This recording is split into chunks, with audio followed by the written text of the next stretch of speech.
எங்கள் ஊரில் எங்கள் அப்பா வல்லம் வச்சுருக்காங்க. டெய்லி கடலுக்கு போவாங்க.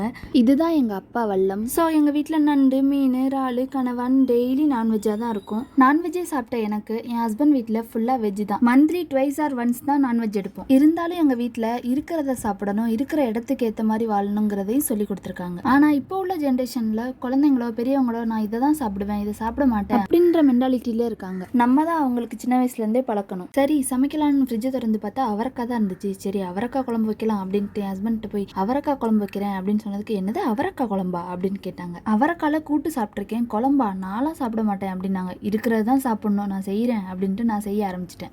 எப்பவும் போல் எண்ணெயை ஊற்றிட்டு ஜீரகம் இல்லைன்னா வெந்தயம் போட்டு வெடிச்ச உடனே பூண்டு, பச்சை மிளகாய், வெங்காயம், தக்காளி எல்லாம் போட்டு வதக்கிட்டு அவரைக்காய் உப்பு போட்டு மிளகாய் பொடி போட்டு புளி ஊற்றி வெந்ததுக்கப்புறம் தேங்காய் அரைச்சி ஊற்றி இறக்கிட்டேன். அவரைக்காய் குழம்பு நல்லாவே வந்துருந்துச்சு. சாப்பிட்டு முடிச்சதுக்கப்புறம் என் ஹஸ்பண்ட் வேலை பார்த்துட்டு இருந்தாங்க. நான் போய் கேட்டேன் குழம்பு எப்படி இருந்துச்சு, சூப்பர்னு சொன்னாங்க. Okay bye.